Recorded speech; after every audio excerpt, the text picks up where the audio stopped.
One, and we're live. What is up, everyone? Welcome to the Frito Bandito Taqueria. I'm not gonna lie, I'm pretty tired tonight. I had a really long day. Woke up at 4:50, catch a 6:30 flight up to San Jose, and then from there I went up to Palo Alto, where I walked around in a pool for 10 minutes and then drove straight back to the airport. And then I walked for an hour and a half, and then I played while playing a crap load of Unicorn Overlord, which I now understand how to make this game work.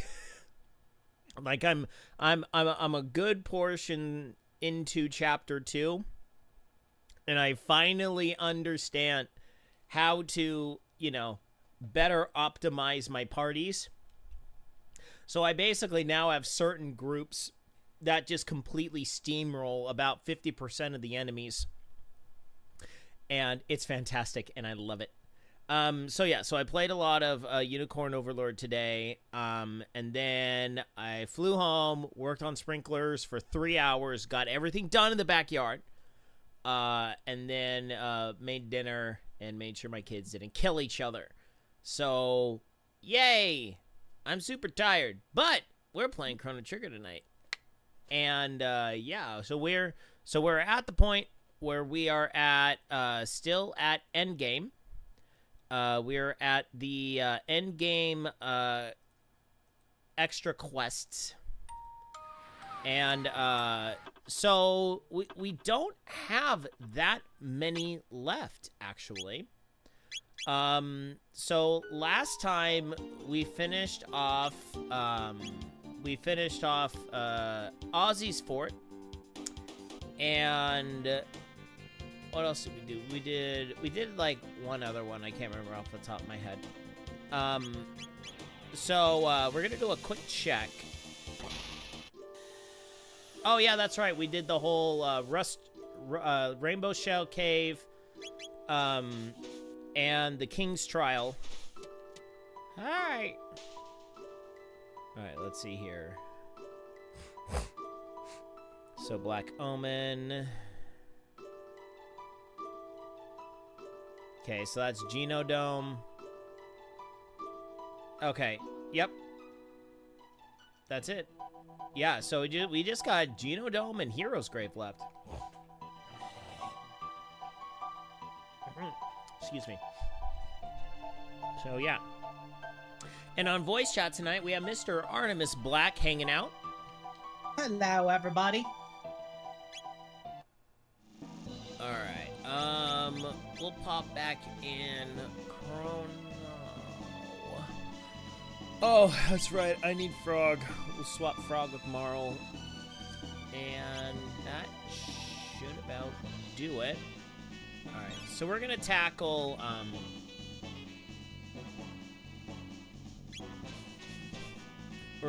the Hero's Grave first. Okay, present. So yeah, I played a lot of, Persona 3 Reload yesterday. So I'm at the part where Junpei is totally hitting on Gothic Chick. And I'm doing yet another run through, Tartarus, because I got someone who wandered in. So of course I'm going to start all the way at the bottom and go all the way to the top. Alright, so now... Wait, what? Basically, I do a full run of Tartarus from level 1 until... You're insane! I know.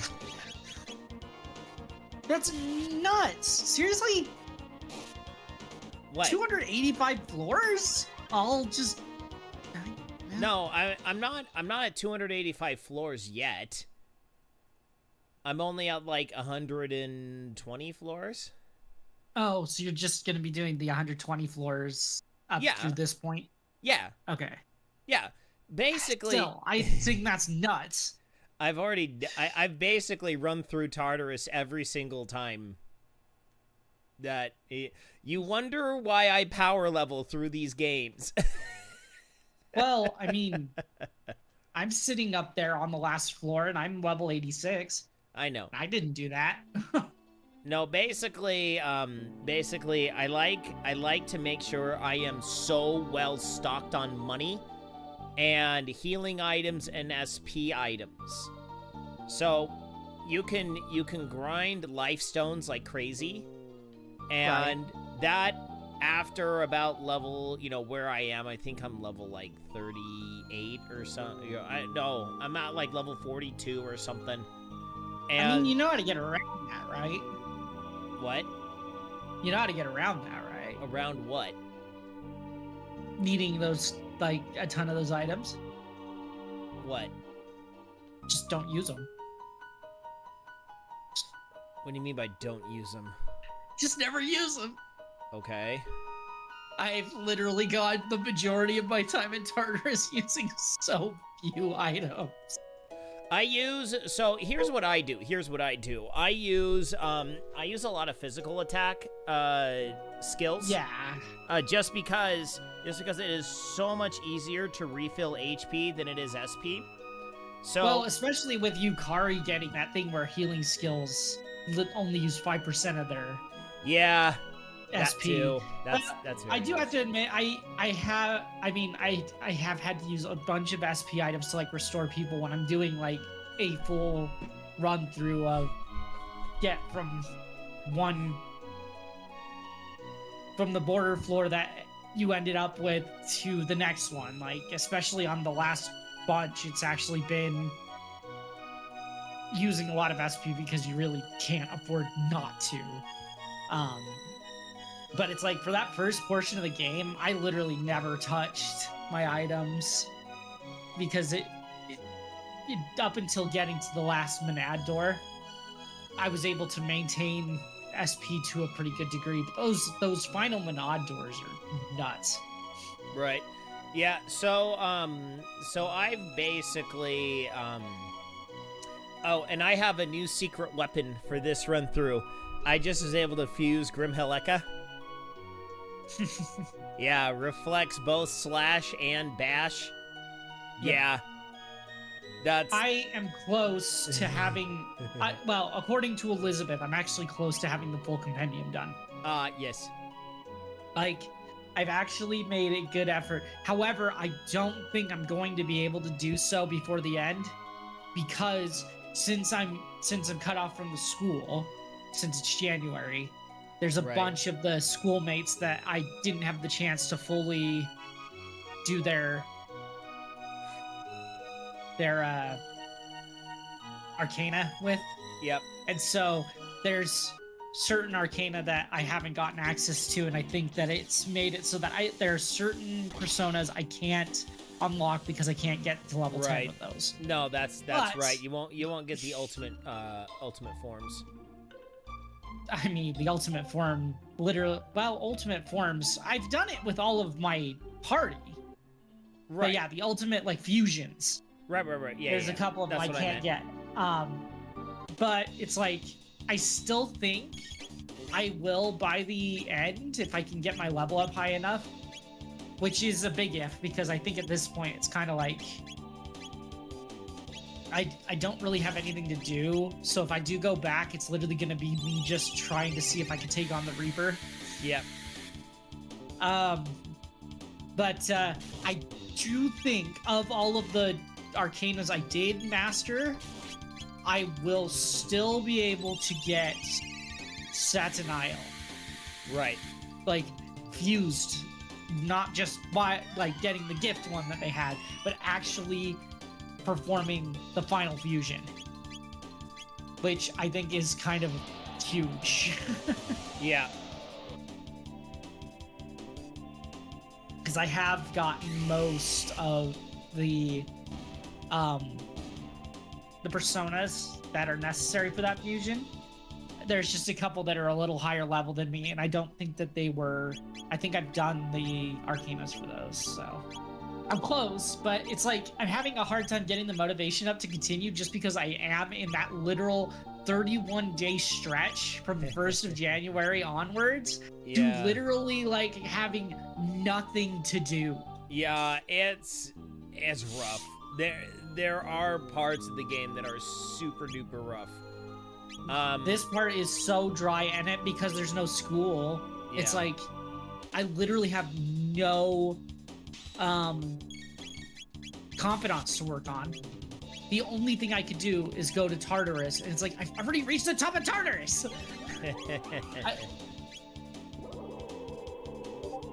Yeah, I also just maxed charm for my character.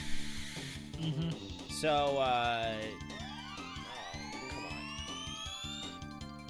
on. You can start working on Yukari. Yeah.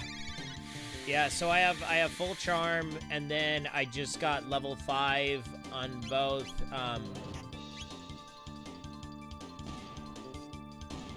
okay. Mental and physical. Well, charm, so charm, academics, and courage. Courage, that's it. Yeah, so I have courage and academics at 5. Academics just got to level 5. Courage should be over halfway there. Okay. All right. So that means you're one level away from your romantic interest. Yes. But then I gotta finish off what's her face first. Luca? No, track manager. I gotta finish off track manager first. Did not do hers. I didn't touch her stuff for very long. She was fine. It was more, I was just more interested in doing the actual party ones. So it's like I worked on Fuka, and I think I did Fushimi instead of doing Natsuki.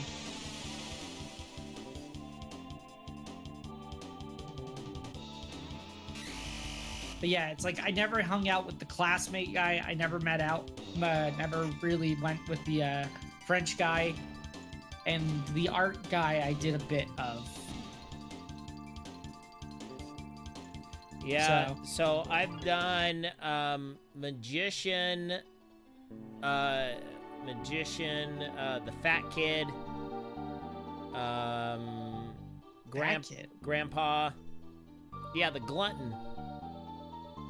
What's his face? I can't remember the face. I think he's Moon. I actually Moon Arcana. I don't think I met that one. Wow. Ever. Yeah, he's a fatty McFatster, and his whole thing is he wants you to go to Nirvana because that's where he won't be fat anymore. I never met this person.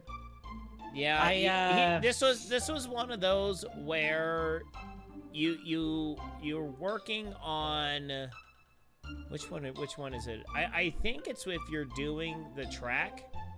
The track manager. Well, no. Okay, so the track manager it would make sense with because I didn't do a lot with her because I did do the track guy.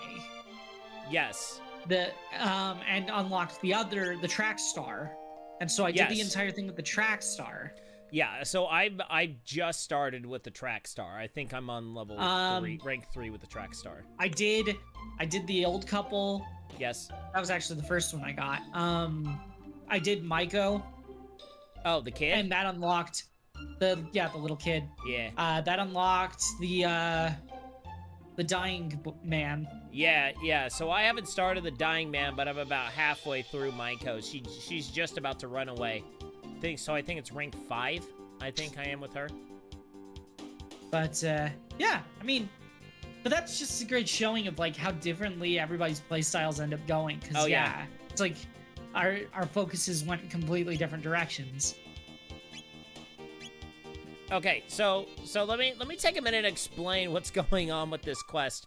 For those of you that are watching, you're probably like, okay, what is he doing? So here, and especially because we're talking about a completely different RPG, right? So here's the deal. Yeah, that's fine. So the deal is we have this castle here, and the castle in the present is guarded by a guy, and we don't know who he is. But the problem is there's holes all over the place, and we need to repair it. But there's a guy here in town, and he says, oh, how am I to work without my tools? So we can actually go to the present and talk to his great-great-great-great-great-grandson or whatever. So then if you go down here to his residence, you talk to his wife, and he says all he does is drink. So then you say, what? Want to borrow my tools? Well, sure not. Be my guest. I'm a little busy, as you can see, so I need to go get them from my wife. And all he does is drink. So basically, you go here. What? His tools? In the randomizer, this is actually a free key item. This is like the one you always get first.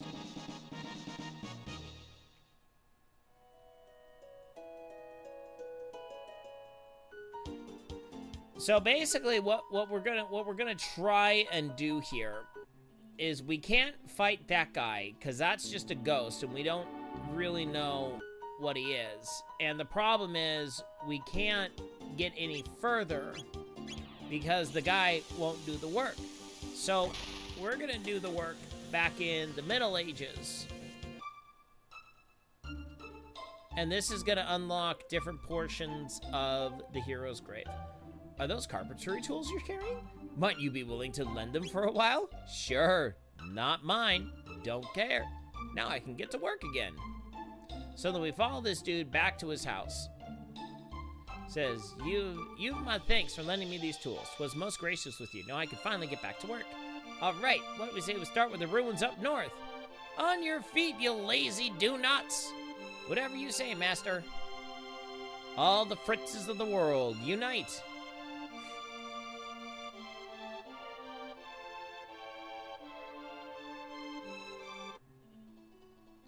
We've done all we can.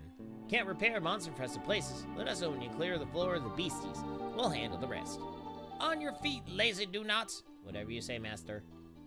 Oh, crap, that's right. I can't open the chests. It's just an extra turbo ether. Yeah, so the key is you don't open the chests in 600.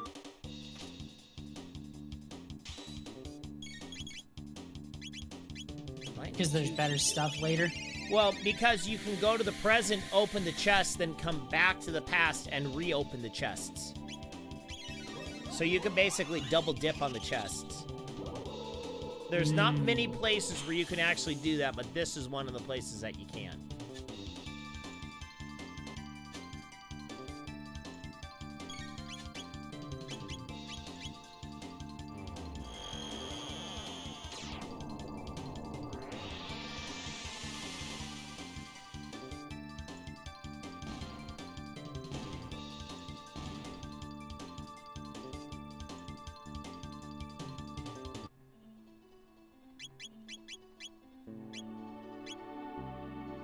Okay, we're actually gonna swap out her with Luca because I want her to learn Flare. Flare is the best.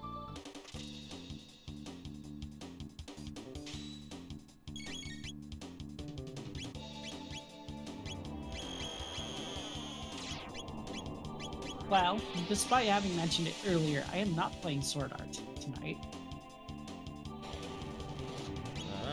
What are you playing? Metaphor.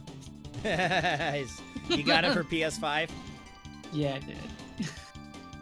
So are you enjoying it so far? I haven't really done anything yet. It's literally been dialogue up to this point. I was gonna say, is it suffering from Persona 5-itis where the intro is so gosh darn long? It's definitely an Atlas game. It's trying to get you into the plot. Yeah, and world build like crazy, I'm guessing. Yeah. Although it is an intriguing world. Like, with how much everything is so politically correct and everything now, having a game where they're actually like showing classism, or not even just classism, but racism, kind of daring. I gotta admit. Well, because, I mean, if you think about it, there is actually, this game came out 30 years ago. But there's actually full-blown racism in this game as well when you talk about the mystics and the humans, or the demi-humans versus the humans. But anyway, continue. Well, I'm just talking like in this day and age. Right. This is like the type of stuff that if you're not careful gets blacklisted, gets canceled. But immediately in the world, all these different races, and all of them have a distinct,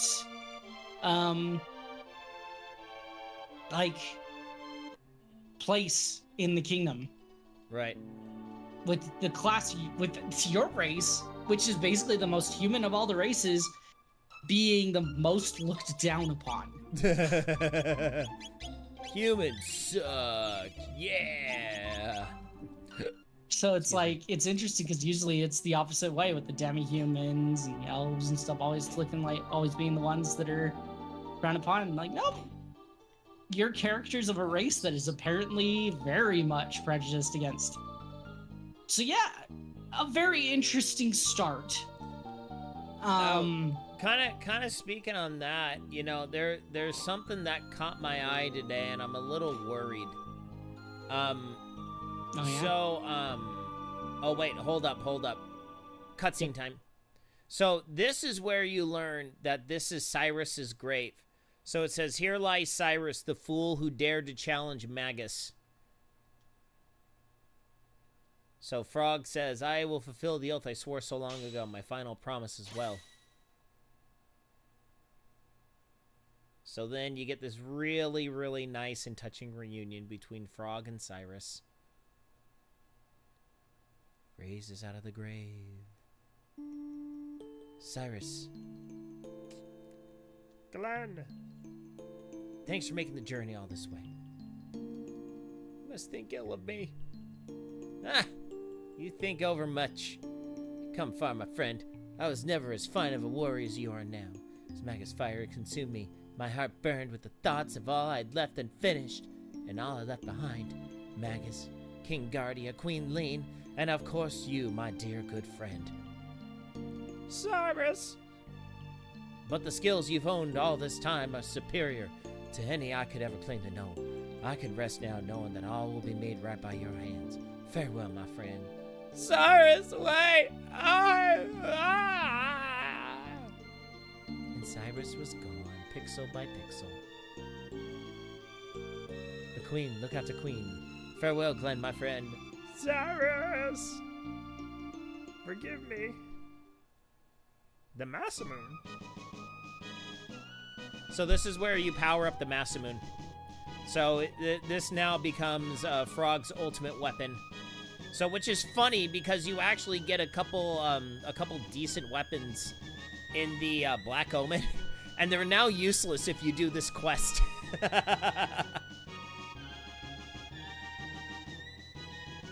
So then another fun thing about Frog is so you get the Hero's Medal back when you're doing the stuff prior to infiltrating Magus's castle.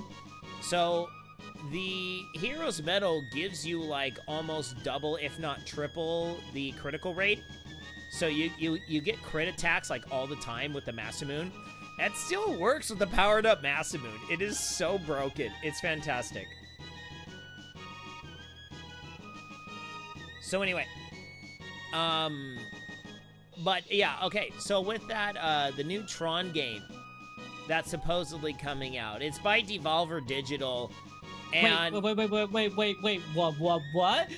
Yeah, it just got dropped today. There's a new Tron game coming next year. It's kind of a 3D isometric action game. The only thing I'm worried about are the two main characters. The main character is a black female, and the second main character is also black. I don't remember there being that many black characters in Tron. Yeah, this doesn't look like my speed. Yeah, it doesn't look good in terms of the DEI factor of it. Well, I mean, yeah, I can see that about the characters and stuff, but it's like, even just looking at the images they've got here. Yeah, it doesn't look that fantastic. Why would you take such an epic thing and it's only $5? I know. This is No. This is a bad choice. No, it's coming out next year. What? They just announced it's coming out next year. You must be looking at a different game. Then, yeah, this is something else. Yeah. Hold on. Okay, so isometric. Okay. Okay. Top-down view. Yeah, it looks a little meh. I'm not usually a God view game type person anyway. Yeah. But I don't understand. Like, they just keep taking these properties and just ruining them. No, I Making mean, it so there's really no chance that anything could actually come that would really do it justice. I mean, because here's my main problem. Okay, so like for instance with Chrono Trigger, I remember hearing when they released the PC port that the developers are kind of looking at the PC port and being like, okay, well, if you want us to really do stuff with Chrono Trigger, I mean, you got to buy the PC port. But then again, it's kind of like, well, you're giving us a PC port of a game that's already been on like 4 other systems, and the PC port is a port of the mobile version, which sucked, and nobody liked it. So you're kind of giving us a version that we don't necessarily want. I mean, and I'm very, very impartial. I'm very biased towards the original Tom Woosley translation of this game, where the newer translations, I do not like them near as much. So it's kind of like I didn't necessarily want to buy this version. But I wound up getting it as a gift from Will anyway. So I was just like, why not? I guess I might as well play this version.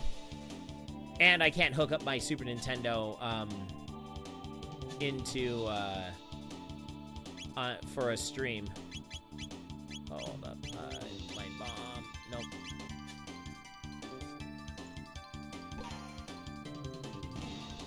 Oh, I can actually attack these idiots. Okay. Here I am trying to line them up.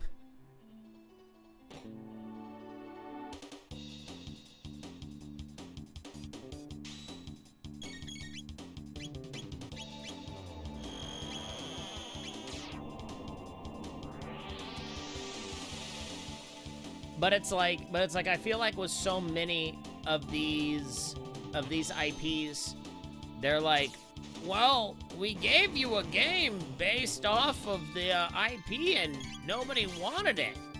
Well, the game looked like butt. No wonder nobody wanted it.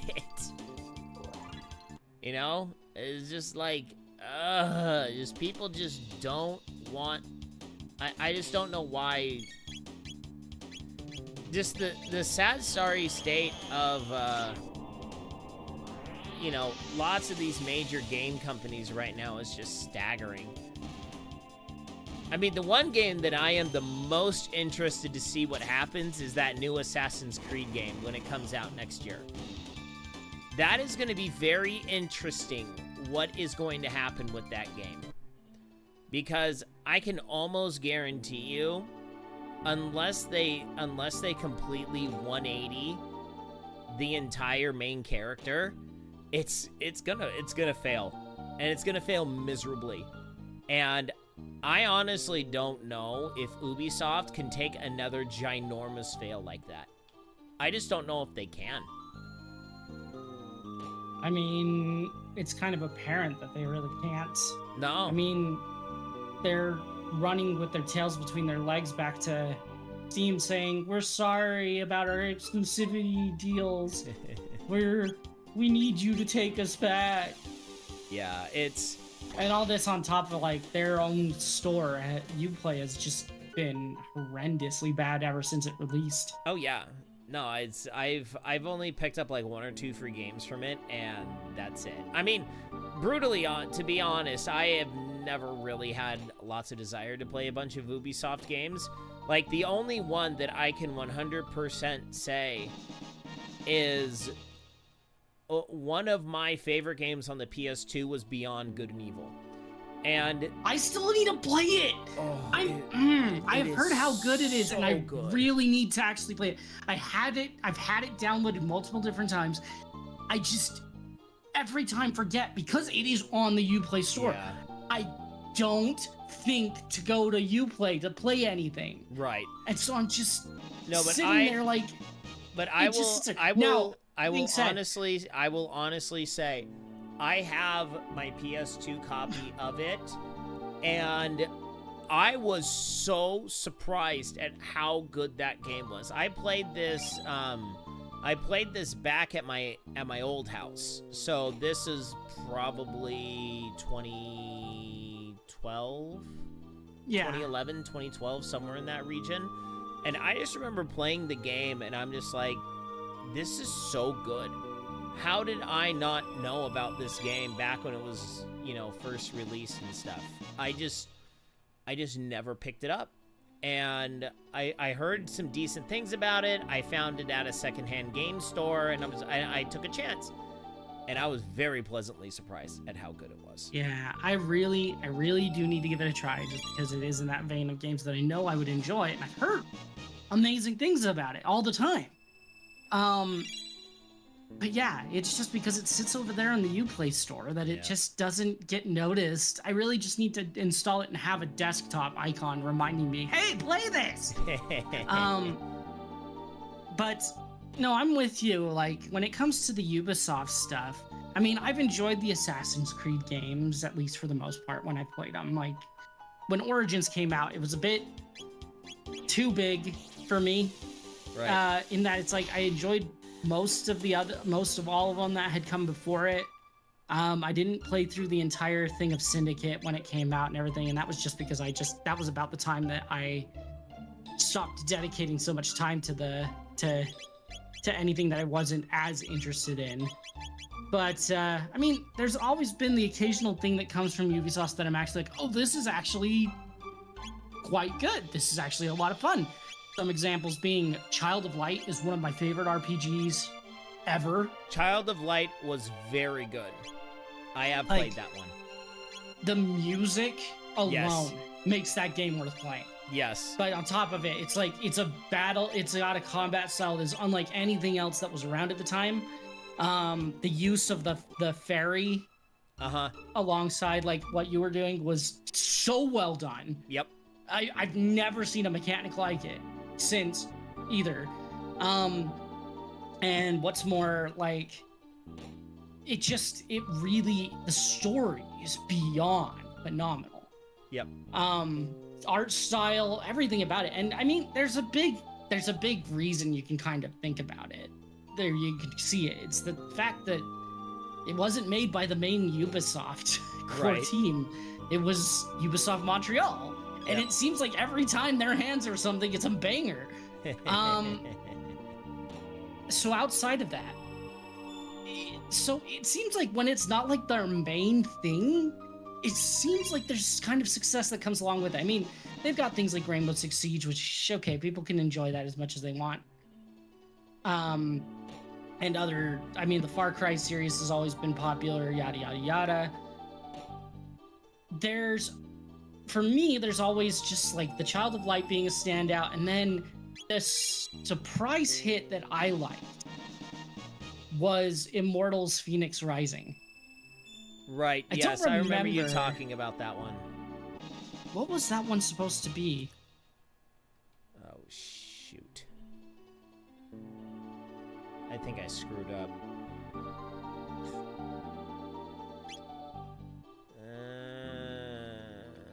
Gods and Monsters. Okay. So I remember that a lot of us at the time, because it's like this was around the time that Ubisoft was kind of one of those things where it was like you just didn't know if what they were going to release was actually good or not. But they talked about Gods and Monsters, Right. a planned title that they were going to release, and the crazy thing is when Gods and Monsters suddenly just disappeared, everybody was like, okay, what the heck's going on? And then they changed it to The Immortals Phoenix Rising, and the game was actually really good. I mean, there was a lot of controversy on it because everybody was like, oh, they're copying the formula from Breath of the Wild and all that stuff, which I absolutely hate that discussion because it's like, okay, you realize that's just an RPG formula, right? Right. But it's like, it was a really good game. And I mean, I like Greek mythology stuff. And so I thought it was a fun combination of stuff. It was a surprise hit for me. And in the same kind of vein, I really actually enjoy the Avatar game they released that kind of works like Far Cry. That came out last year. Or was it this year? Hold on. I think it was this year, actually. Yeah, I think it was early this year, but hold on. I realized. Oh, did you mess something up? I screwed it up. I screwed up. I forgot that there was an upgrade mechanic in this place too. I screwed that up. So I kind of have to do it again. So I'll just be quickly doing this. I'll just be quickly working on this. So continue. Wait, is that the same Magus that was a bad guy? Yep. So okay. So do you want me to explain to you why that is? Nah. So, well, I mean, it's pretty quick. So basically, you know, you learn that Magus is this prophet guy who was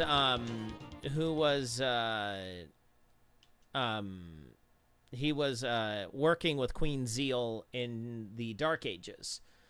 And you go through the whole thing with that, and then you realize, oh, so he got sucked back into the Dark Ages alongside you. And so he's been playing an oracle where he tells Queen Zeal that he knows everything, but it's because he experienced it as Janus. So Magus is Janus, the little blue-haired boy from the Dark Ages that you run into a couple times while you're back there. So then all this stuff happens with the story. You wind up getting the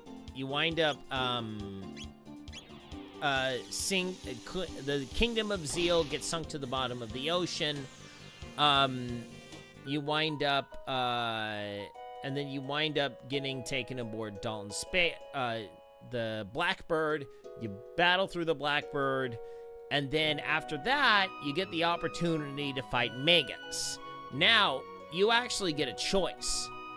And you get a choice to either fight Magus or not fight Magus. So, there's actually two real kind of branching paths with that, where you can fight Magus without Frog in the party, or you can fight Magus with Frog in the party. So if you fight Magus without Frog, it's just another kind of a boss battle. It's kind of an abbreviated version of the massive Magus battle you had before. And you just beat him and nothing really happens because of it. So then, what winds up happening, though, is if you beat Magus with Frog, there's a slight change at the very end of the game. And it's really, really, really small in the first ending. And actually, no, I don't even think it is in the first ending. So it doesn't really affect the normal game ending, but if you do it during a new game plus run, and then you go beat Lavos, after defeating Magus one-on-one with Frog, you wind up getting one of the secret endings, because that's the key to getting one of the secret endings. Now, you can refuse to fight him, and then if you refuse to fight him, Magus then joins your party. Now, Magus joining your party actually opens up a couple different small Easter eggs. So you get some extra dialogue when you fight Ozzy, Flea, and Slash in Ozzy's fort, which actually it's a lot of fun. It's worth doing it just for Ozzy's fort. Then you could also go back to the Kingdom of Guardia in 600 AD, and everyone's like, "Whoa, wait, what? Magus is here?" And he goes, "Don't worry, guys. I don't want to kill you all anymore."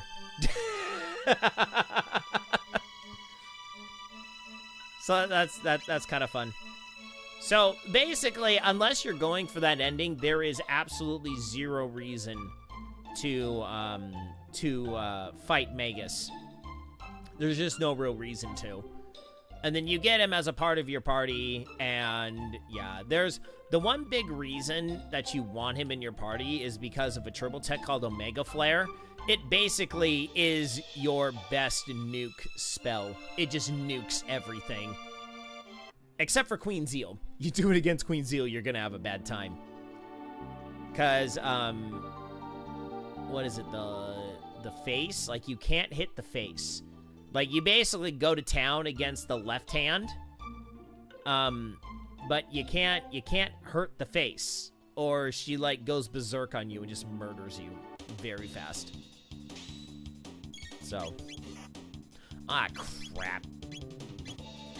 As bosses who are your face tend to do. Yeah. I forgot to take the, berserk ring off of, Really? What? They call them the monsters in this game. They're calling them humans. Oh, yes, that's right. That's right. I forgot. I heard that. That's hilarious. It's so not a human. I know, right? See, this is why I didn't want Will saying anything at all, because that I want to get the reactions out of myself like that. What the F? All right.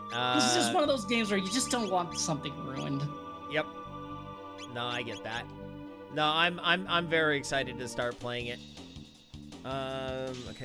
I originally didn't think I would be picking it up quite so early, but I kinda ended up getting a So I went to my PlayStation Stars stuff, and I had garnered enough points to be able to get 2 $20 certificates to add to my PlayStation account. Wait, PlayStation Stars? What's that? So they've got a new rewards program, basically, where it's like, as you actually play your games and stuff, you get rewarded for it. Based on little challenges that they have and stuff like that. And so... Is this PS5 only?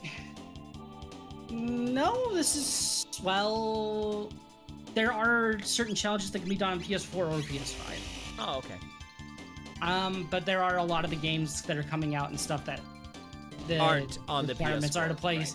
Yeah, they're requirements to play like remakes and stuff that have come out recently on the PS5. Got it. And so, like, I don't know how I'd accumulated so many points. In reality, I have no clue.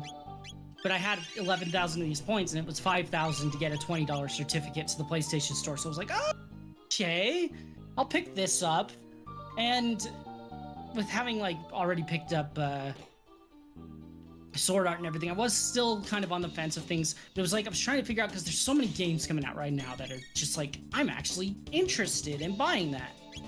So SAO being the first one that I really decided that I wanted to get, I decided to use that cash that I got from that to pre-order the Sonic Generations that's coming out later this month. It's got Shadow in it. Just because when it comes to Sonic, Shadow's my favorite character of the whole thing, so I'm kind of interested to see how they do their versions of the Sonic Adventure 2 levels. Got it. So with that, it kind of took one of the things that I originally thought I was going to end up having to pay for off of the table. And so it was kind of like, you know what? With that being the case, I might as well go ahead and pick up Metaphor. I could buy my physical copy off Amazon. It'll arrive in a day.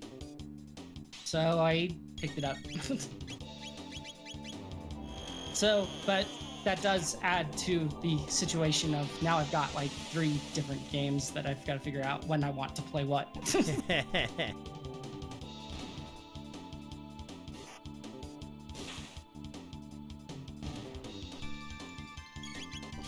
But yeah, I'm not gonna lie, I was kind of worried about wanting to continue to play Unicorn Overlord, because I'm like, gosh, I'm just not figuring this game out. I'm not figuring it out.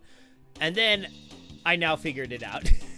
And I'm like, okay, this is so much easier now.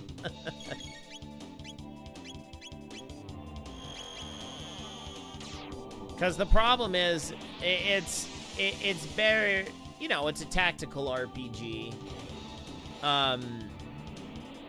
And you got certain units that are better against certain units. And I was going into certain battles and I'm just like, all my units suck. And then I figured out, wait a minute, you can take a couple seconds and rearrange your units before you deploy them. And if you deploy a unit, you can drag that unit all over the map and just kind of check the math against other units and be like, okay, well, is this unit gonna murderate this other unit or no? So then you can kind of check your math of sorts, and then figure stuff out, and then you can just kind of rearrange your units and rearrange equipment before they all get deployed. And even if they are deployed, you could still rearrange their equipment on the fly, which actually has saved a battle or two of me just working on that. So yeah, so I now have a much better feel of that game and how it all works, and you know how I'm gonna really move forward and stuff. So yeah, I'm pretty excited to keep moving forward. It's pretty good so far. I'm enjoying it. I know Salty was really big into it. Will was actually pretty excited for me to play it on stream, but now that Metaphor's out and Will's gonna let me borrow that, yeah, that's taking precedence 100%. Borrow, quote unquote. Hey, he's letting me borrow it. I don't know if you could technically call family sharing borrowing. I'm borrowing it. I'm borrowing his license. It's the same thing. Who was it? I love it. I love it how I keep seeing, you know, when people are saying, well, you don't own it, you don't own it. It's like, well, okay, fine. Well, if I don't own it, then it's not stealing it, is it? See, that was one of the whole reasons. I mean, I've discussed this before, like with our group and everything, but it's like, I just like to be able to hold what I own, essentially. Yeah. Whether it be that it's like proof of having a license or whatever, but it's like,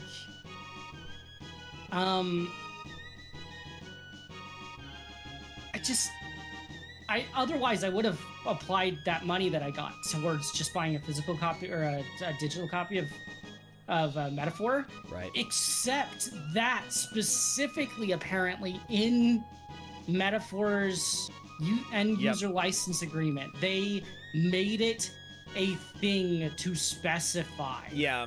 I mean, I think you're going to see more companies openly specify that from now on. Yeah. I agree.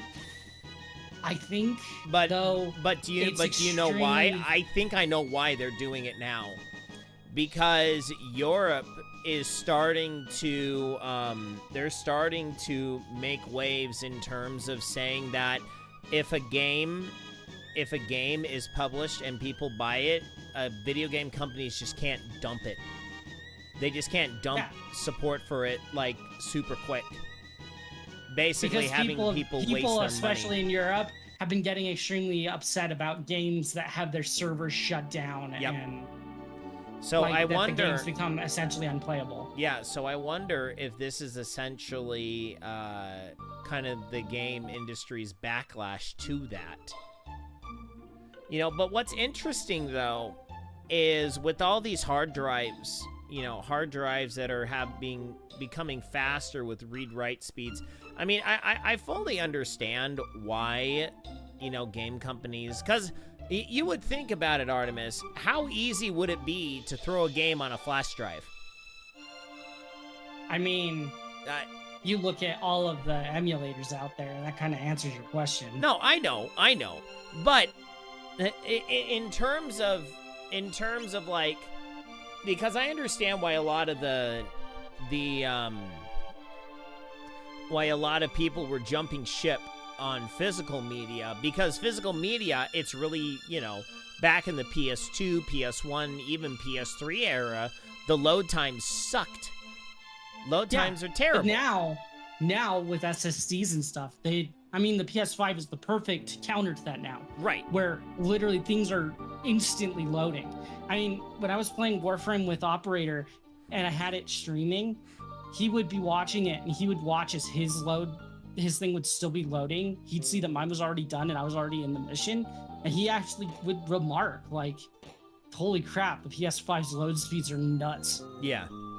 Yeah, so it's interesting how the gaming industry can't seem to figure out. I mean, like, even with the advent of stuff like you know, USB-C and, you know, all the upgrades that they've been making on that front, it's like, why can't we bring back some sort of a physical media? Why can't we bring stuff like that back? Because pirating, crap gets pirated anyway, you know? I mean, there's got to be some way where they can make it to where it is insanely difficult to crack it. You know, because I know that's why they did cartridges, so they could do proprietary, you know, you had to buy the specific cartridge for your machine. I mean, that's why Nintendo still uses physical media. Yeah. But at the same time, it's like, why and I mean, we all know the reason why, and it's always because of money. But I've been listening to a number of these retro gaming channels, and I'm learning about the PC Engine. You know, all of these, not necessarily the PC Engine, but like the Japanese gaming computers prior to, or like right around the time of the Famicom, where all of those gaming computers were basically like they were all roughly the same, like, kind of specs, but they were all made by different companies. So like Sony would make one, Hitachi would make one, you know, just name a couple examples off the top of my head. And I mean, why is it now that we can't seem to get unity between the developers? Hold on, I want to make sure I did this right. Nope. Okay. You know, because everyone's racing to release their stuff on all the different platforms, but it's like, why can't it be that you buy one game one time, it comes on a flash drive, you plug the flash drive into your PS5, it rips all the memory onto your PS5, you have your flashy little flash drive, and then you play it on your PS5. Or you stick it in your PC, it all downloads into your PC, you still have your fancy little flash drive, which is the game that you own. You know? It doesn't seem like that with the collective intelligence of everyone in the gaming world, you would kind of think someone would come up with that idea. I think the person that comes up with that idea is going to win so bigly that even, because no matter what you do, it's going to get cracked. no matter what you do, it's going to get pirated. No matter what you do, it's going to get hacked. So why don't we just kind of cut our losses? Why don't we have it to where, you know, your favorite platform can just plug it right in, get the software on it, and just have fun playing it. And then it would have different presets with the graphics and the button mapping, so you can just play it on your favorite console. You know? If only. If only. But money. Money. I know. And I understand that too. So that's kind of one of those things where I'm just like, that would be my $1 million idea. If I could somehow figure out how to bring everyone truly together, and all the different consoles would actually start, you know, warring on actually, you know, making extremely good consoles, and less about, oh, how are we gonna bilk all this money out of our consumers. I mean, you could still make a crap ton of money, you know? It's not like I'm saying that the game companies are gonna lose in the end. I don't think they will. I really don't think they will.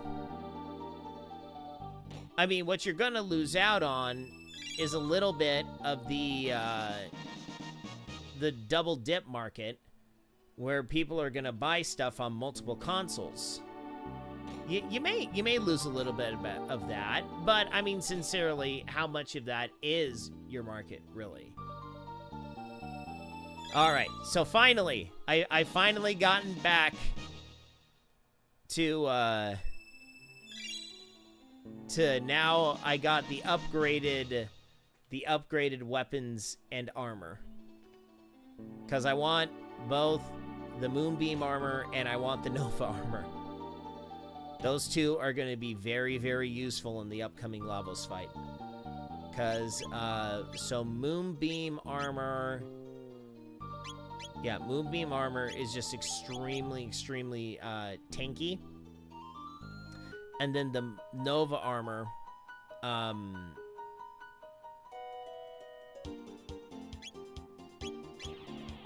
think here. It's 10 o'clock. Can I do a 30-minute... Can I do a 30-minute Geno Dome? I think I can do a 30-minute Geno Dome.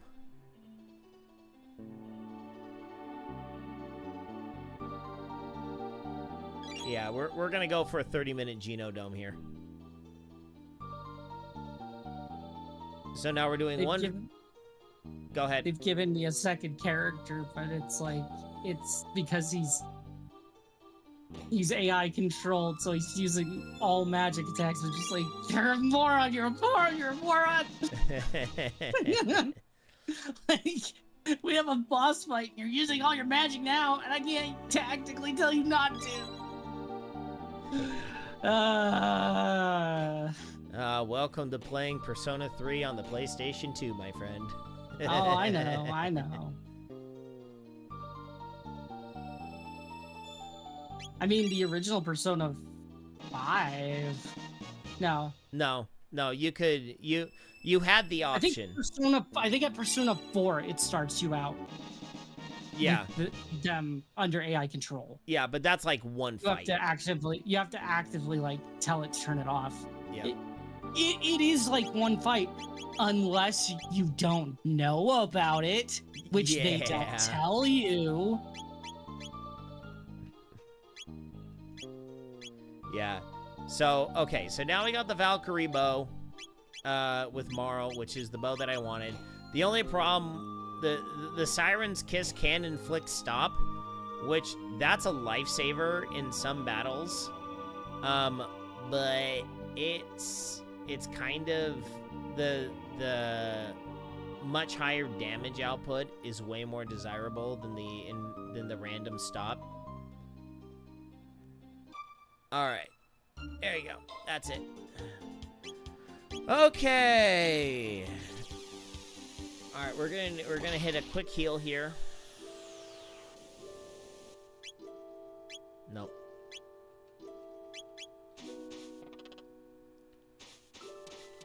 Hi.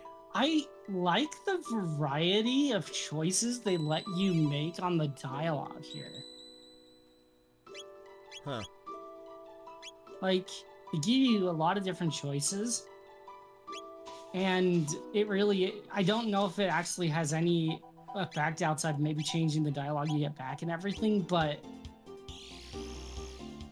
they do like let you really select what you want, like however you would personally take it. It's quite interesting. Okay, so that's Sunkeep. Geno Dome should be... Here we are. Alright. Okay, we're gonna swap him out with Robo. And we're gonna save. And... It got into combat, and the sound of the beginning of the combat was 100% the same as the Persona sound. All of the like shattering glass kind of sound and everything sounded exactly like it.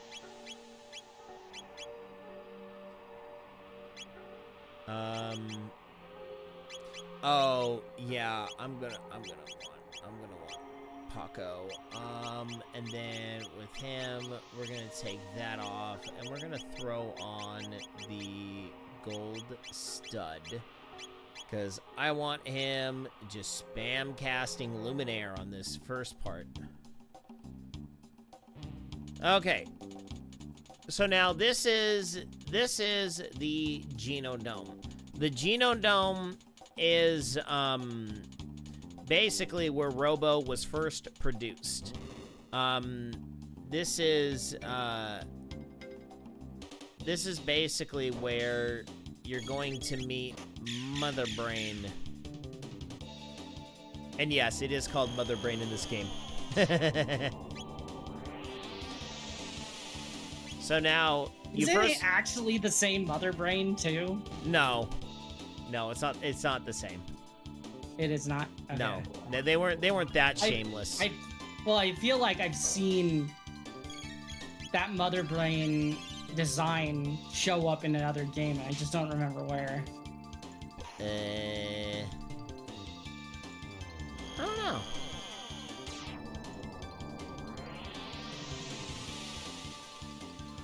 But yeah, basically, I've done a number of Geno Dome runs in the randomizer. Basically, if you have to go to Geno Dome in the randomizer, you are not having a good run. You are having a terrible time if you have to go to Geno Dome. That's when you know a run is going south on you, bigly. But the good news is Chrono has Luminaire. And this is, like, absolutely one of the best spots to grind in the entire game.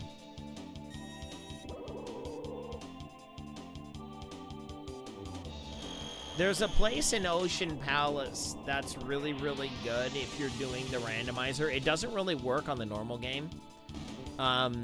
Because typically you need, like, massive high damage AoE. Oh, there you go. Flare. Oh, thank goodness. I love you, Flare.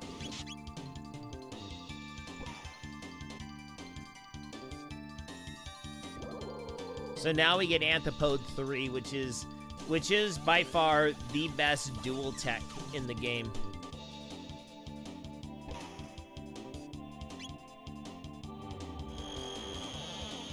So then we just have Chroma luminaring everything out of existence.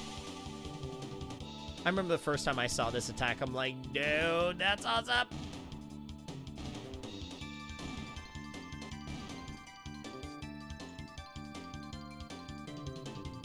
Okay, that's sick. There you go.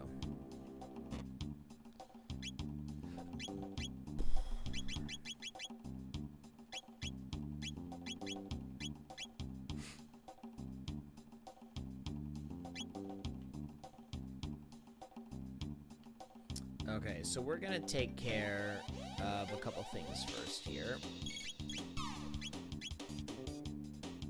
So this whole part is an absolute pain in the butt.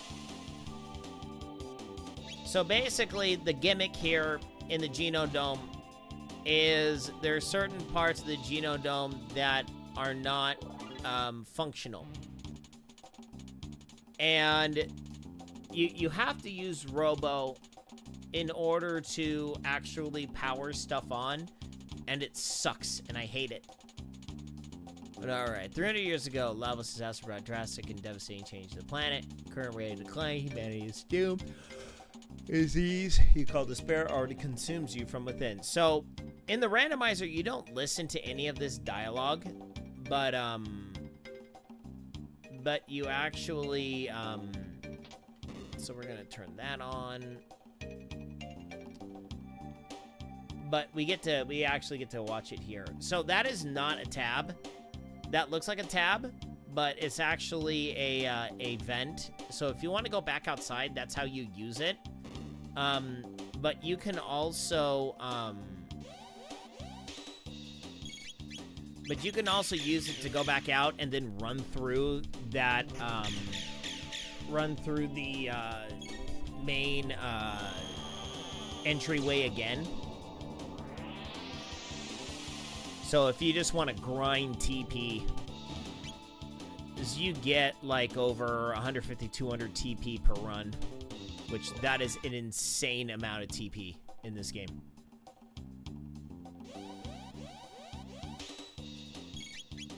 But the good thing is we got Chrono just smacking everyone out of existence.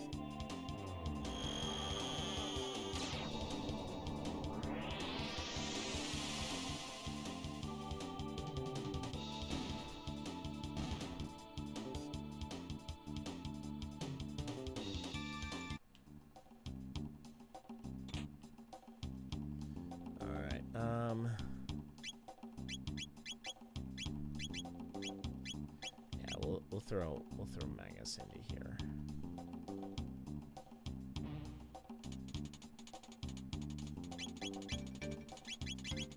Oh yeah, this is how you learn how everything works, which I already know how everything works, so I don't care.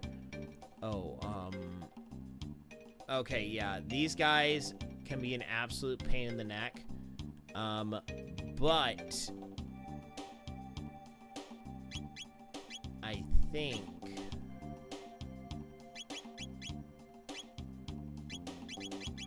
think you can charm them.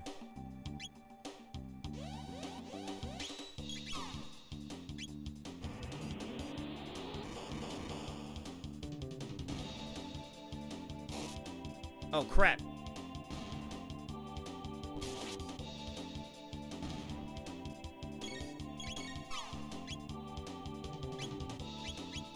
Let me see if you can charm these guys. Okay, just a high potion.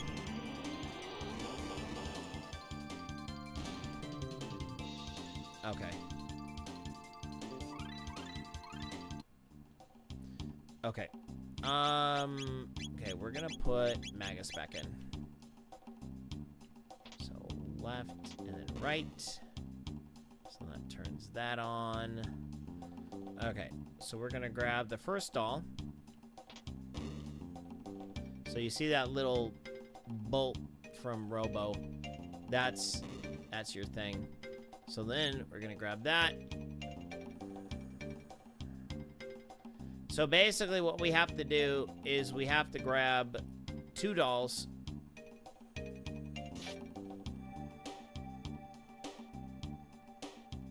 So we have to grab that second doll right there.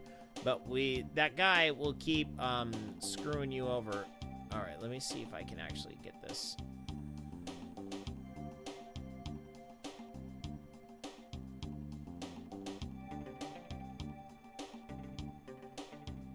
Ah, just missed it. Okay, we're gonna try one more conveyor skip.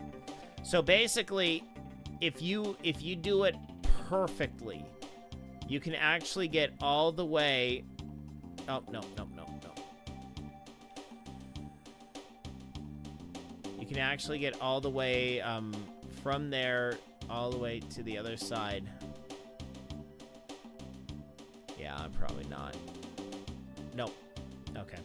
All right, we're gonna have to do the conveyor part.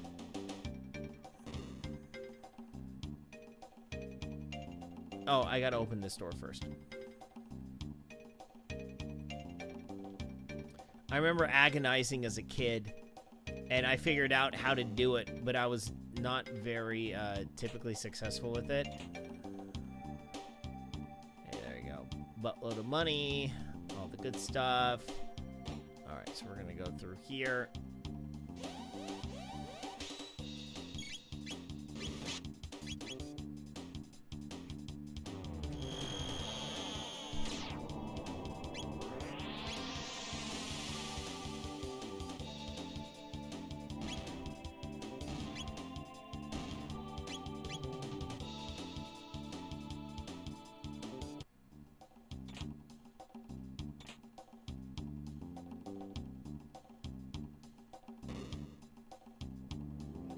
Alright, so now we gotta go up and around.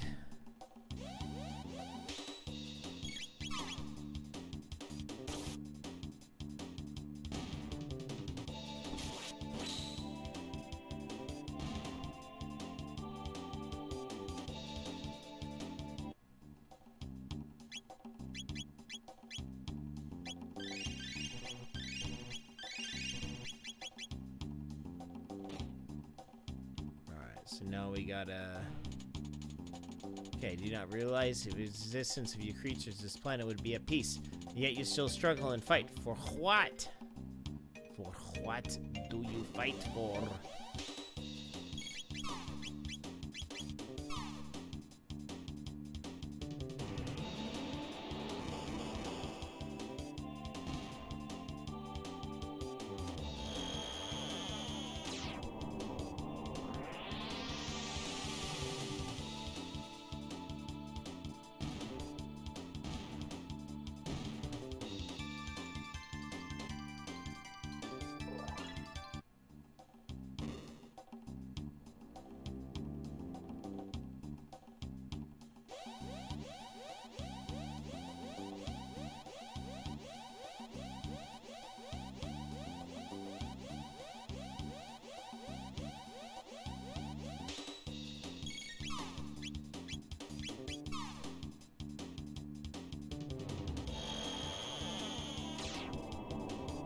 Alright.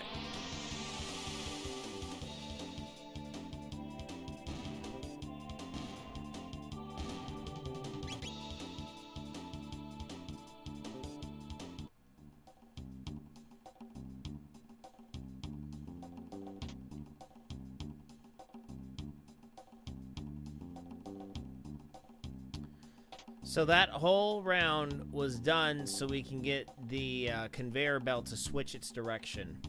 Now, what we're going to do is we're going to grab a little buddy for our stupid little friend to the left. Now, we're going to grab this, run down. Now, this makes it a lot easier to get the charge all the way to that door on the other side. But we're actually going to be doing a skip here. So we're going to open these two chests. So now we're going to get this little guy, and he's going to start following us. Okay, so what we're going to do is we're going to get him over here, because the AI in this thing is stupid. So you have to kind of gently nudge him over here. So now what we're going to do is we're now going to run all the way around. So typically you're supposed to get this guy to follow you. But what you can do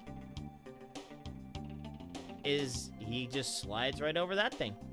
So that's a legitimate skip, and that saves you like at least a whole minute on this whole part, which is just utter boredom and stupidity.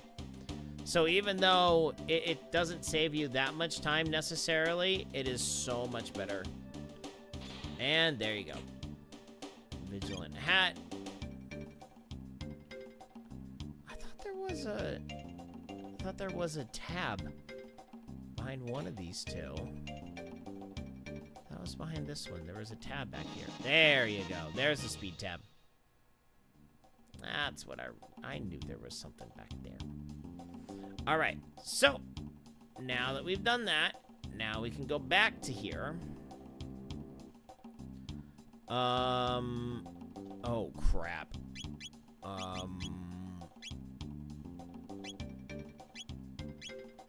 Ooh. Ooh, how am I gonna do this battle? He doesn't have the text that I want him to have. 330.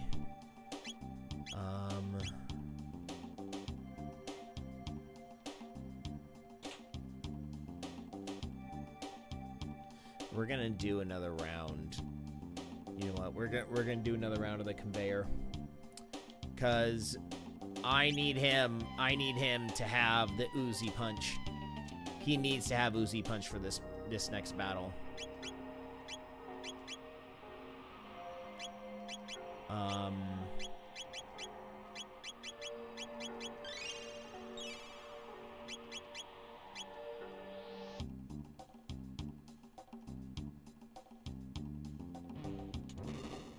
There you go.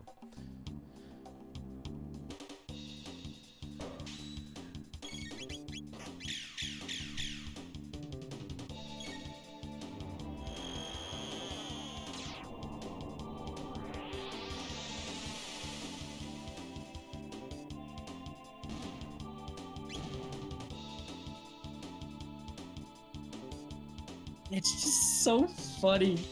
I'm talking about it. Oh, you're just lucky to have survived your first brush with a human. It's like Monsters Inc. There was laser beams shooting out of the child's eyes.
Alright. How much now? 186.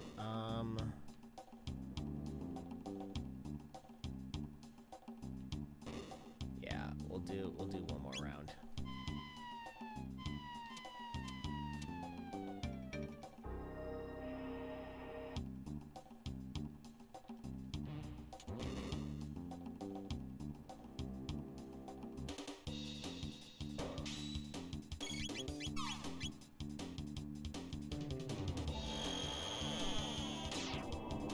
Because, yeah, basically, Robo's Uzi Punch is really, really, really critical for the Mother Brain fight. So, I just want to make sure that I get it on him.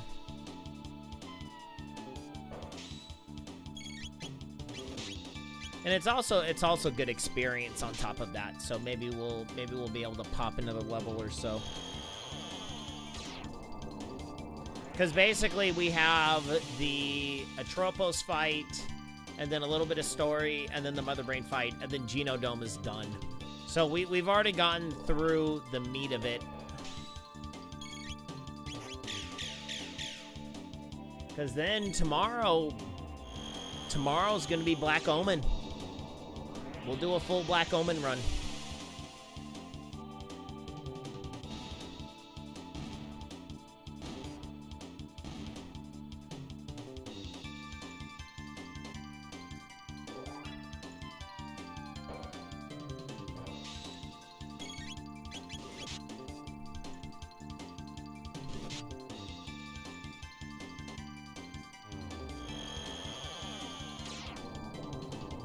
So then once we're done with Black Omen, we'll basically finish off Lavos, and that'll be the vanilla version.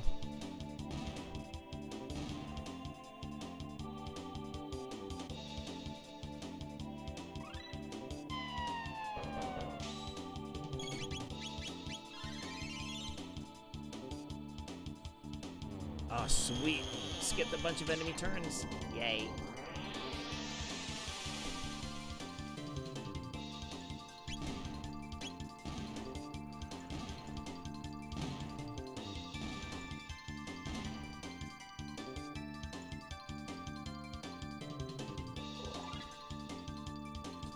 Wait a minute.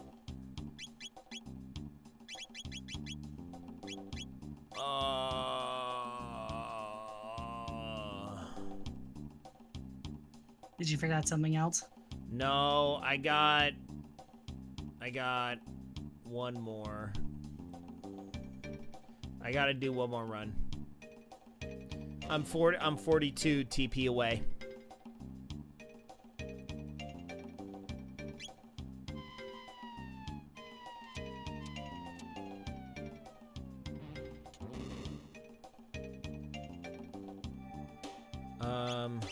Oh, let's get my mouse off the screen. Yeah.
You know what's something I really appreciate?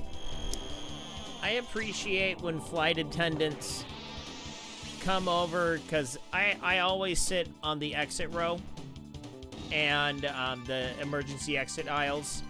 And in Southwest flights, there's one seat on the left-hand side of the plane where there is a seat taken out right in front of it, so you kind of get like crazy extended legroom. I'd love it when I have a flight attendant come up to me and she goes, "Look, I understand you probably fly in this seat all the time. I still need to go over the spiel with you." Okay.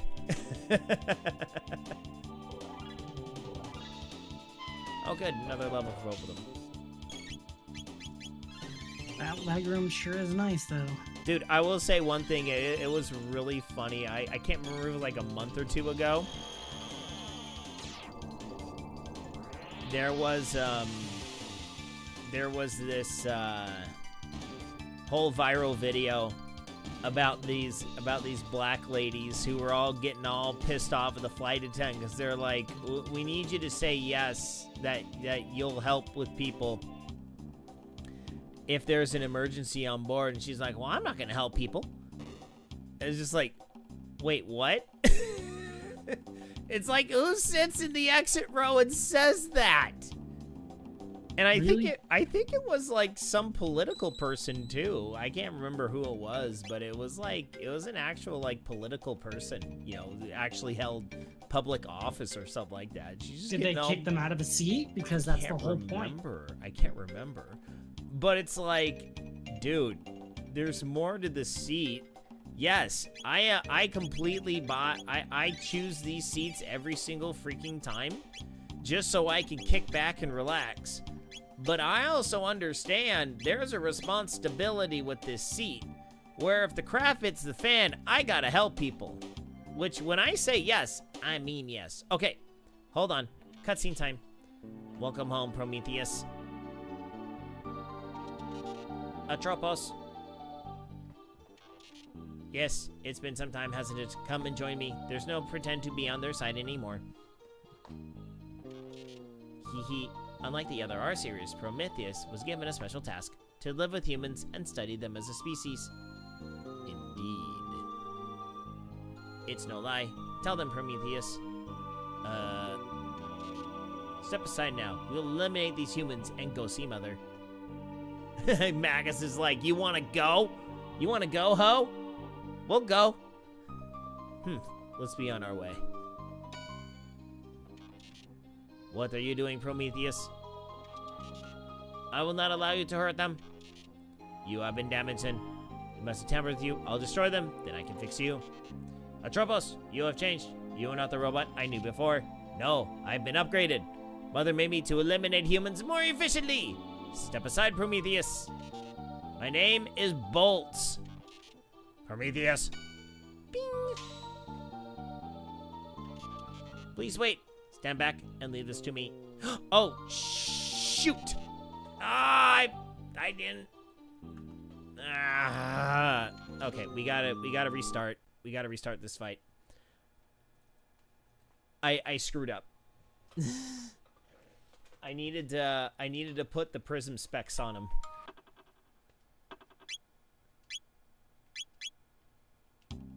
I gotta put prism specs on him. I think they're on Babs. Yep.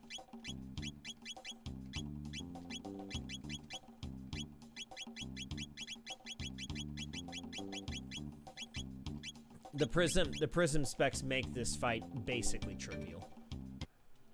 All right, we'll just split through the dialogue.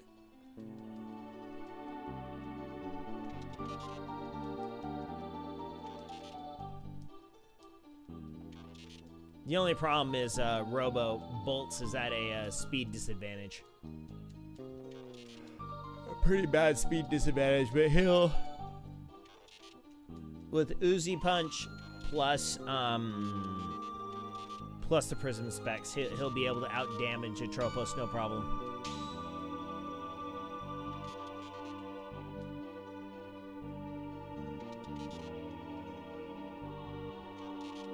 Prometheus.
There you go. Fight done. Prometheus? It's been some time, hasn't it? Atropos? I'm damaged? What happened? Atropos! My memory banks. I must have, yes, when Mother overrode my old programs. I backed up my memory. I'm sorry, Prometheus. Prometheus. Atropos. I want you to have this. Plug it into your circuits. Please take care of it. Goodbye, Prometheus.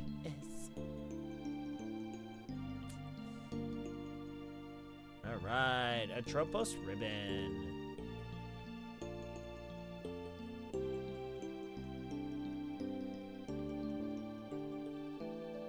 There you go.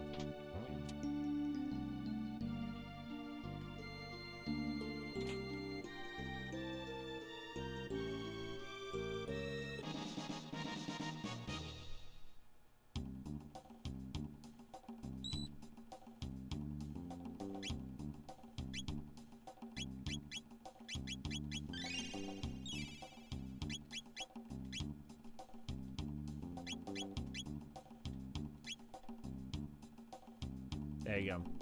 All right. So, okay, listen well. Flawed and fragile flesh spawn. Lavos' children will one day return to the stars to seek out new plants, new sources of sustenance. When that day comes, this planet will have its chance to heal, so long as there are no humans to interfere. We robots will establish a new world order. Unified nation to steal. Pure logic. Utopia. Free of sadness and suffering. Evolution has chosen us. We are the seeds of the next generation. Your species is obsolete. Cease your foolish struggle and surrender yourself to the fate of all failed creations. So now you get to see what exactly they're doing here. Oh, look, there's a person. A human processing plant. I will stop the machines. No use. Multiple layers of protection. Destroying Mother Brain mainframe is our only hope.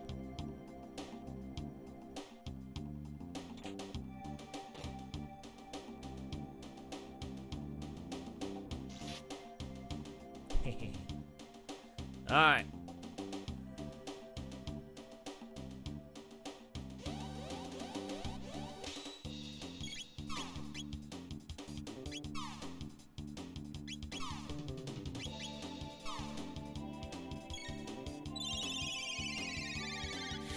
I don't know if this will be powerful enough to take them all out. Oh no, it is.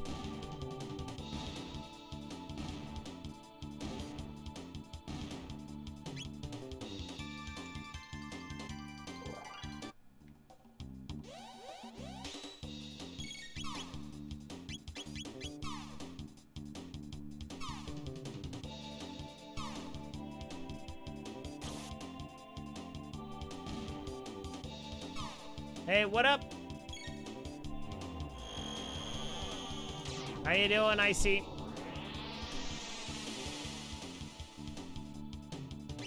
Alright, we're just about to get into Mother Brain here in Geno Dome.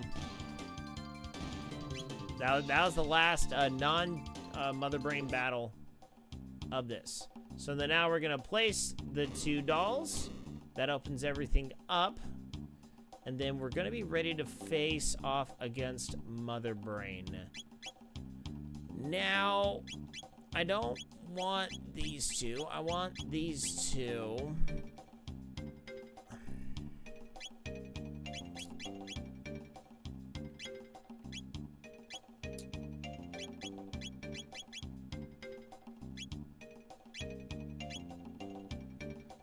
Oh, yeah, I've literally been playing this game since 1995. I still have my original Super Nintendo cartridge. I have been playing this game for an insanely long time.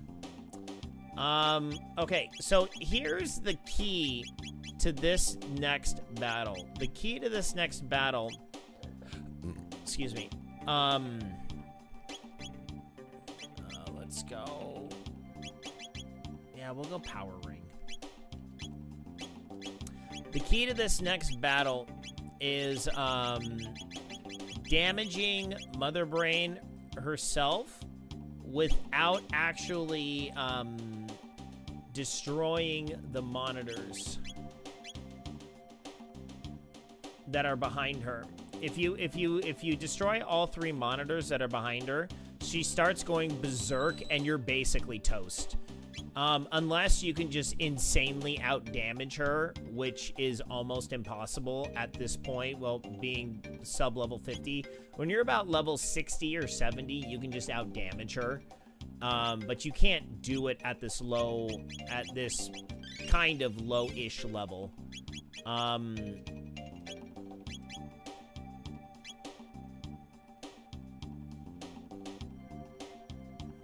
So, okay.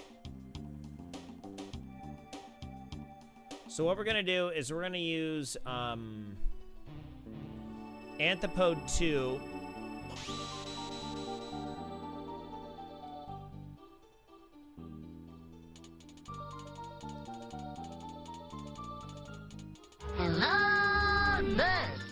So you managed to reach me. I am the mother brain of this RY series factory. Come, Prometheus, allow me to restore your logic. I'll reset your circuitry and clear your cache memory.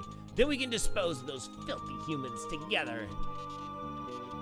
I must apologize. I cannot permit you to do that. My memories are too valuable to be deallocated, and so are my friends. You would betray me to side with these humans? You would turn against all of robot kind? Humans have taught me a great deal. Paco, Luca, Maro, Frog, and Babs. I want to see the future. Screw Magus. He's not important. I want to see the future that they bring about. Ho ho ho ho. Ah ha ha ha. All right. Hey, thanks for checking in, Icy. Always appreciate you checking in, man. Have a good night, dude. There is no future for the humans. I'll just show little hope you have. So that's kind of the problem with the monitors, is that they heal her for 1,000 each. I don't have. Oh no. Oh no. I think I screwed up.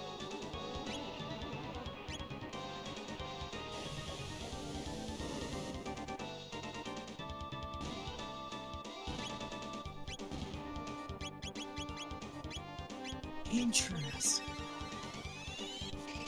They got some where, like, you have similar things to the ambush mechanics in the Persona games. This one, they will actually let you take out weaker enemies without having to get into a fight. Yes, I remember seeing something about that. It's always fun when you see such a change up in the mechanics between the different IPs. Oh, I love it. Sweet. Wow, that actually went insanely fast. I was actually pretty surprised I took down Mother Arm that fast. All factory operations have been permanently taken offline. None of the machines here will ever be reactivated. Bolts. All right, let's continue. And that is it. So that is it for all of the, that is it for all of the major side quests of the game. So we've gone through all of them. We're gonna save here at Chorus Inn.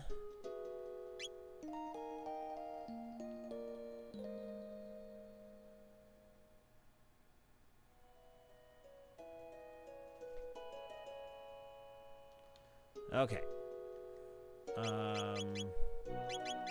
Yeah, we're gonna go girl power party. And we're gonna save it here. All right, that's gonna be it for me tonight. Hey, that's not too bad. That was about a 30-minute, 35-minute. That was about a 35-minute Geno Dome run. That's not too bad. Yeah, that Mother Brain fight went much faster than I anticipated. I thought it was going to be a little bit more of a slugfest, but no, it actually went pretty good. So, all right, so we are now officially on the home stretch for Chrono Trigger. So let me kind of tell you what's going to go on. So tomorrow we're going to do the Black Omen. And then after Black Omen is going to be the Lavos fight. So we basically will beat the game tomorrow. And then next week, we're going to come back and we're going to tackle the extra content. This is content that was put in place in the DS version of the game. And then it got ported to mobile, and then it got ported to PC. So I actually have not fully completed this extra content yet. I know I started it on the DS version, but I never finished it. So we're gonna try and finish it together, because my problem was I started it and then I kind of lost track of where I was in the story, and it doesn't really tell you what you're supposed to be doing. So I was completely lost, and I just never regained my footing. So what I'm anticipating is next week we might be fully done with Chrono Trigger. So we're back on schedule for this week. We're back on schedule for this week, but this is going to be another weird week. On Friday, I'm actually going to be down in Palm Springs, California for my race. And with that, we're actually going to be starting streaming much earlier on Friday, because I have my athlete meeting from 3 o'clock until 4 o'clock, and I might just start streaming at 5 o'clock Pacific time, because I'll probably go to the athletes meeting, and then I'll go back to the hotel and probably just relax, and I'll take my laptop with me, and we'll be streaming. So probably try and go maybe a 3-hour stream, 5 until 8 Pacific. I mean,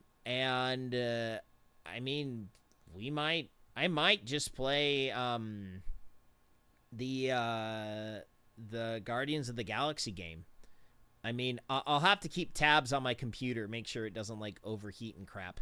But yeah, I think we'll be playing Guardians of the Galaxy. So yeah, that's kind of the plan for this week. That's going to be Friday night's going to be the only deviation. I'll be back for Saturday night stream. Whether or not it happens, I don't know. It depends on how dead I am after my race. Because I got my race on Saturday, so it's at 9 a.m. is race time. But then I have a trunk or treat to do when I get home. So I don't, but thankfully though, this is just a local one. This isn't like my church ward one. So I don't have to do anything for this one. I just have to show up and walk around with the kids. So yeah. So anyway, that's going to be it for me tonight. Thank you all so much for tuning in. If you like, by the way, Icy, thank you very much for that follow. I noticed you did. So yeah, that's it. Well, so we'll be back with the vanilla ending of Chrono Trigger tomorrow. This has been a good time. So, thank you very much, Artemis, for hanging out tonight. Of course. So, we'll be back. I'll actually be on tomorrow morning. I'm probably going to do about a 45-minute workout, just a zone 2 workout. Just get on the bike, move the legs. Yeah, just kind of getting everything set up for the race this weekend. So thank you all so much for tuning in. Catch you all tomorrow morning. And until later, my friends, good night, Isaiah Norris. Wherever you are. Wherever you are. Good night, everyone. Good night.